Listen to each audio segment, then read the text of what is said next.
মুসলিম সংগঠনের ভোট যেহেতু আমার হাতছাড়া হয়ে যাচ্ছে, সেহেতু কবির বাবুকে দল থেকে বহিষ্কার করে দিলাম। উনি বাবরি মসজিদের লোভ দেখিয়ে একটা আলাদা সংগঠন তৈরি করে ফেললো।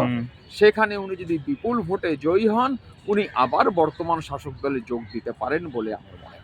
তাহলে হুমায়ুন কবির তৃণমূল থেকে বহিষ্কার হলেন এবং হলেন কারণ হচ্ছে বাবরি মসজিদ তিনি বানাবেন বলেছেন, সেই কারণে। এদিকে আবার ডাকপাড়ার পালা চলছে, এদল ওদল সব দলই চলছে। এবার এই জায়গায় দাঁড়িয়ে মমতা ব্যানার্জির কি অবস্থান? তিনি কি ভয় পাচ্ছেন এই বাবরি মসজিদ, এই রাজনীতির আঙ্গিকে কেমন যেন গুলিয়ে যাচ্ছে না? আমার তো মনে হচ্ছে এটা খেলা হচ্ছে। কেন? বর্তমান শাসক দল সবসময় শুধু খেলা খেলা করে থাকে। এই কবির বাবুকে যে বহিষ্কার করলো দল থেকে, এটা আরও অনেক আগে করা উচিত ছিল। যখন উনি বলেছিলেন 30%, 70%, 30%কে ভাসিয়ে দেবো, তখন কিন্তু দল থেকে বহিষ্কার করে। ভালো কথা, তাদের দল বহিষ্কার না করবে। তাহলে আজকে বাবরি মসজিদ করতে গেল, শিলান্যাস করবে, তখন বহিষ্কার কেন? আমার মনে হচ্ছে এটা খেলা। কারণ কবিরবাবু সবার সামনেই যখন ভিত্তিপ্রস্তর স্থাপন করেন, উনি দেখেছেন প্রচুর পরিমাণে উনি মুসলিম সমর্থক পেয়েছেন বাবরি মসজিদ করার জন্য। সেখানে উনি আবার বলেছেন যে রাজ্যে সরকার গঠন করতে গেলে ওনার দলের সমর্থন লাগবে, এছাড়া সরকার গঠন কেউই করতে পারবে না। উনি হয়তো নতুন কোনো একটা দল গঠন করতে চলেছেন।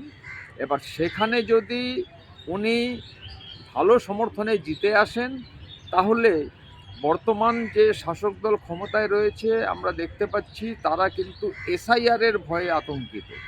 প্রচুর লোকের নাম এসআইআর থেকে বাদ যাচ্ছে, যার জন্য আমরা বিভিন্ন মিডিয়ায় দেখেছি, সোশ্যাল মিডিয়ায় দেখেছি প্রচুর লোক বর্ডার পার করে চলে যাচ্ছে।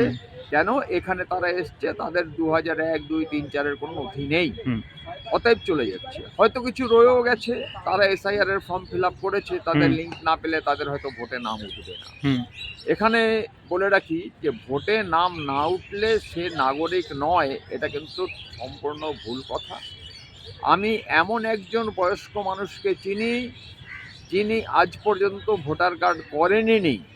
যথেষ্ট বয়স্ক মানুষ, উনি কোনোদিন ভোট দেননি। এই এসআইআর এর সময়েও ওনার ভোটার কার্ড নেই, কিন্তু উনি এই দেশের নাগরিক, ওনার মনে কোনো ভয় নেই। এই ভয়টা ধরিয়ে দিয়েছে পশ্চিমবাংলার শাসক দল, যে ভোটার কার্ড না থাকা মানেই তুমি বিদেশি, এটা ভুল ধারণা। ভোটার কার্ড না থাকলে বর্তমান শাসক দলের ভয় যে তাদের প্রচুর ভোট হারিয়ে যাবে। আচ্ছা, এটাও কি ভয় যে মমতা ব্যানার্জি এটা বুঝতে পারছেন যে মুসলিম ভোট আস্তে আস্তে দিনের পর দিন হাতছাড়া হচ্ছে, একবার বেদখল হওয়ার জোগাড়? একদম, এটা অবশ্যই। কেন আজকে দেখছি মুসলিম সমাজ পরিষ্কার বলছে যে পশ্চিমবাংলায় সরকার তাদের জন্য, অর্থাৎ মুসলিমদের জন্য কিছু করেনি। আর হিন্দুদের জন্য দু একটা মন্দির বানিয়ে দিলেই যে হয়ে গেল তার কোনো মানে নেই। পশ্চিমবাংলায় আজকে দেখছি ধর্মতলা ধর্নাতলায় পরিণত। একের পর এক এখানে ধর্না চলছে, লোক চাকরি পাচ্ছে না, কোর্টে শুধু মামলা হয়ে যাচ্ছে চাকরি নিয়ে। কেন হবে? অন্য রাজ্যে তো এরকম হচ্ছে না, পশ্চিমবাংলা এমন কেন? এই পশ্চিমবাংলার প্রতিটা মানুষ বঞ্চিত, সে হিন্দু হোক, সে মুসলিম হোক বা অন্য কোনো জাতির হোক, প্রত্যেকে বঞ্চিত। আর রাজ্য সরকার শুধুমাত্র কিছু টাকার লোভ দেখিয়ে ভোট কতদিন কিনে রাখতে পারবে। অতএব উনি দেখছেন যে মুসলিম সংগঠনের ভোট যেহেতু আমার হাতছাড়া হয়ে যাচ্ছে, সেহেতু কবির বাবুকে দল থেকে বহিষ্কার করে দিলাম। উনি বাবরি মসজিদের লোভ দেখিয়ে একটা আলাদা সংগঠন তৈরি করে ফেললো। সেখানে উনি যদি বিপুল ভোটে জয়ী হন, উনি আবার বর্তমান শাসক দলে যোগ দিতে পারেন বলে আমার মনে হয়। সেক্ষেত্রে এই শাসক দল ওই নতুন দলের সমর্থনে ক্ষমতা লাভ করবে না। কি করে হবে? এখানে তো একটা বাধা আছে। মমতা ব্যানার্জি বলেছিলেন যে দুধেল গাই, তার লাথিও তো আমরা খাই। এইরকম একটা পরিস্থিতিতে কি অন্য দলে যাবে? এই যে দুধেল গাই, এই মুহূর্তে উনি ওই দুধেল গাইকে ধাক্কা মারতে বাধ্য হয়েছেন। তার কারণ উনি নিজের হাতে বাবরি মসজিদ স্থাপন করতে গেলে তখন হিন্দুরা ওনার বিরুদ্ধে চলে যাবে। তাই উনি নিজে না করে উনি কবির সাহেবকে দিয়ে ওখানে একটা আলাদা দল তৈরি করে সেই মুসলিম সমর্থনে তারা ভোটে জিতে আসবে। আর ভোটে জিতে আসলে আবার উনি সেই দুধেল গাইকে টেনে নেবেন, এটার সম্ভাবনা রয়েছে। এক্ষেত্রে হতে পারে সাধারণ মানুষকে বা হিন্দু এবং মুসলিম উভয় সম্প্রদায়কে একরকমভাবে কিছু না জানিয়ে না বুঝতে দিয়ে এইভাবে উনি ভোটের বৈতরণে পার করার চেষ্টা করছেন। উনি হয়তো ভাবছেন সাধারণ মানুষ বুঝতে পারছে না, কিন্তু আমি একজন সাধারণ মানুষ হয়ে যদি বুঝতে পারি, একজন অবসরপ্রাপ্ত সরকারি সৈনিক এবং শিক্ষক এটা হয়ে আমি যদি বুঝতে পারি যে এই রকম চাল উনি চালছেন, তাহলে আমার মনে হয় আরো অন্যান্য লোকেরাও এটা বুঝতে পারছে, না বোঝার কিছু নেই। এটা মুসলিম সম্প্রদায় বুঝছে, হিন্দু সম্প্রদায় বুঝছে, দিন আনে দিন খায় তারা বুঝছে, প্রত্যেকেই বুঝছে। না, কিন্তু মমতা ব্যানার্জির মুখ দেখলে তা মনে হচ্ছে না, একেবারে ওভার কনফিডেন্স, তিনি জিতবেনই 26-এ। কুণাল ঘোষ তো বলেই রেখেছে 250 বেশি আসন পেয়ে চতুর্থবারের জন্য মুখ্যমন্ত্রী হবেন মমতা ব্যানার্জি। মনে পড়ে যখন ওনার পা ভেঙেছিল বা কিছু ভেঙেছিল, উনি স্ট্রেচারে বসে বসে ভোট নিয়েছিলেন, তখনও তো ওনার কনফিডেন্স দেখে মনে হয়েছিল সত্যিই ভাঙা। আদৌ কি ভাঙা ছিল? এগুলো তদন্ত করে দেখা উচিত। উনি সবসময় ওভার কনফিডেন্সে চলেন, আর উনি বহিষ্কারও করেছেন সবাই। আপনি দেখে রাখুন, কথাটা মিলিয়ে নেবেন। আগামী দিনে এই দল আবার ফিরে আসবে এখানে। যদি এটা চলে আসে, তাহলে কিন্তু পশ্চিমবাংলার জন্য বড় একটা ক্ষতিকর জায়গা তৈরি হবে। তার কারণ পশ্চিমবাংলায় এই বর্তমান শাসক দলের ক্ষমতায় একটা উন্নতি হয়নি, অবনতির দিকে রাজ্য চলে যাচ্ছে। আজ শিক্ষা ভেঙে পড়েছে, স্বাস্থ্য ভেঙে পড়েছে, প্রশাসন ভেঙে পড়েছে, রাজ্যে কোনো শিল্প নেই। আপনি ভেবে দেখুন, দিন আনে দিন খায় মানুষ, তারা খেতে পারছে না। রাজ্য সরকারি কর্মীরা তাদের পাওনা গন্ডা হকের টাকা পাচ্ছে না।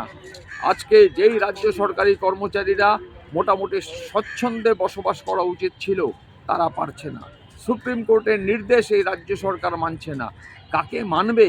এর পরে তো এই রাজ্য সরকার পশ্চিমবাংলাকে কোথায় নিয়ে যাবে আমরা ভেবে আতঙ্কিত হচ্ছি। তাহলে এগিয়ে বাংলা, এই নিয়ে গর্বের বাংলা এবং এগিয়ে বাংলা। সারা ভারতবর্ষের সঙ্গে একটা বলি, নিয়োগ সংক্রান্ত মামলায় কোর্টে কটা মামলা হয়েছে অন্যান্য রাজ্যের তুলনায়, পশ্চিমবাংলার তুলনায়, সেই বিচার করলে দেখবেন এগিয়ে বাংলা। ডিএ মামলা দেখুন, পশ্চিমবাংলায় সারা ভারতবর্ষের মধ্যে সবথেকে কম ডিএ এবং পে কমিশনেও পিছিয়ে, সেটা নিয়ে এগিয়ে বাংলা। পশ্চিমবাংলার শ্রমিক পশ্চিমবাংলায় সবথেকে কম মজুরি পায় অন্যান্য রাজ্যের তুলনায়, এখানেও এগিয়ে বাংলা। হ্যাঁ, এই এগিয়েটাকে রাখবো পেছন দিক দিয়ে প্রথম সারিতে। বর্তমান শাসক দল এটা বুঝুন যে আপনারা ক্ষমতায় এসছেন এই সাধারণ মানুষের জন্য। এই সাধারণ মানুষ কোনো এক সময় আপনি যখন রাস্তা দিয়ে যেতেন, আপনার উপর ফুল বর্ষণ করত, আর আপনি নিজে বলেছিলেন আমি কোনো সিকিউরিটি নেব না, কেননা এত মানুষের আপনাদের উপর ফুল বৃষ্টি হয়েছিল যে আপনারা ভেবেছিলেন এরকমই চলবে। কিন্তু আপনি যখন খারাপ পথে চলে গেছেন, আপনি যখন পশ্চিমবাংলার মানুষের আর ভালো চাইছেন না, তখন আপনার নিশ্চয়ই বুঝতে বাকি নেই যে মানুষ আপনার উপর আর ফুল বৃষ্টি করবে না। হ্যাঁ, কিছু দলদাস আছে, কিছু চটিচাটা আছে, তারা হয়তো চাটবে, তারা হয়তো সমর্থন করবে, কিন্তু সাধারণ মানুষ আপনাদের যে চাইছে না, সেটা আপনারা নিশ্চয়ই বুঝে গেছেন। আর বুঝে গেছেন বলেই আপনারা সব সময় সিকিউরিটি ছাড়া চলছেন না। সিকিউরিটি মানে এত বিশাল সিকিউরিটি, আজকে নবান্নর আশেপাশে সাধারণ মানুষ পৌঁছাতে পারে না। কেন? এর আগে বাম জমানায় যখন মুখ্যমন্ত্রী বসতেন, সেইখানে তো সাধারণ মানুষ যেতেই পারতো, কথা বলতে পারতো, দেখা করতে পারতো। আজকাল সেই নবান্ন বিল্ডিংয়ের সামনে সাধারণ মানুষের প্রবেশ নিষেধ। কেন? আপনি রাজ্যের মুখ্যমন্ত্রী, আপনার উচিত ছিল সাধারণ মানুষের সঙ্গে দেখা করা। আপনি শুধু কিছু দলদাসের সঙ্গে দেখা করবেন, বাকিদের সঙ্গে নয়। বাকিদের কথা শুনবেন না। আজকে শিক্ষিত বেকাররা পথে বসে রয়েছে, আপনি তাদের কথা শুনছেন না। এই টেট, যাদের কোর্ট বলেছে যে টেট বাধ্যতামূলক, সেই টেটের দাবিতে আজকে দিল্লিতে আন্দোলন চলছে, ধর্ণা চলছে। আপনি তো ডেকে একবার কথা বলতে পারতেন। এই রাজ্য সরকারও তো আদালতে যেতে পারতো এইটা নিয়ে, যে না, টেট সবার জন্য কেন? টেট যখন বেরিয়েছে, তার আগে যারা চাকরি পেয়েছে তাদের জন্য আবার টেট কেন? হঠাৎ করে নতুন নতুন নিয়ম চালু করে দিচ্ছে। রাজ্য সরকার তার কোনো বিরোধিতা করছে না, বিরোধিতা করছে সেই সরকারি কর্মচারী এবং যারা চাকরি প্রার্থী, যারা চাকরির আশায় বসে রয়েছে, তাদের রাজ্যে চাকরি নেই। একদম ছোট করে জানতে চাইবো যে একদম যেভাবে শুরু করেছিলেন, যে এই যে বাবরি মসজিদের দাবিতে হুমায়ুন কবিরকে দল থেকে বহিষ্কার করা হলো, নাকি সত্যি এর পিছনে অন্য কোনো গূঢ় তত্ত্ব রয়েছে?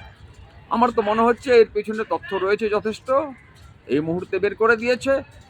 আবার ভোটে মুসলিম ভোট যখনই পেয়ে যাবে আবার নিয়ে নেবে। এটা হতে পারে, এটা না হওয়ার কোনো কারণ নেই। আর পশ্চিমবাংলায় এই মুহূর্তে এইরকমই তো খেলা চলছে। সঠিকভাবে সৎ পথে কে খেলছে? এই যে আপনারা দেখলেন গীতা পাঠ যেটা হয়েছে, এই গীতা পাঠের এখানে আমি সোশ্যাল মিডিয়ায় দেখেছি কোনো একজন চিকেন প্যাটিস বিক্রি করছিল, তাকে নাকি মারধর করা হয়েছে। আমি সেই মারধরের বিরুদ্ধে রয়েছে, মারধর করাটা উচিত হয়নি। ঠিক। হ্যাঁ, তাকে বের করে দেওয়া উচিত ছিল। কেননা আমাদের যে হিন্দুদের ঘরে যখন কোনো পুজো পাঠ হয় সেখানে কিন্তু মাছ মাংস আমরা ঢুকতে দিই না। সেখানে কেউ চিকেন প্যাটিস নিয়ে এসছে, হতে পারে সে মুসলমান, সে জানে না হিন্দু রীতিনীতি আচার জানে না, ভুল করে নিয়ে এসছে, তাকে ওখানে বের করে দিলে মিটে যেত। আবার এটাও হতে পারে যে হিন্দু মুসলমান দাঙ্গা বাঁধাবার জন্য কোনো রাজনৈতিক নেতা তাকে পাঠিয়েছে, এটাও হতে পারে। আর যারা মেরেছে তারাও হতে পারে এই ধরনের দাঙ্গা লাগাবার কোনো চেষ্টা করেছে। সব কিছুই পুলিশের উচিত তদন্ত করে দেখা। আমরা পশ্চিমবাংলায় হিন্দু মুসলিম শান্তিতে আছি। কোনো মুসলমান যে প্রকৃত ভারতীয় সে হিন্দুর বিরুদ্ধে অন্যায় কথা বলে না, বরং হিন্দুর সমর্থন করে। আর যারা হিন্দু ভারতীয় আছে তারা ভারতীয় মুসলমানের বিরুদ্ধে কথা বলে না।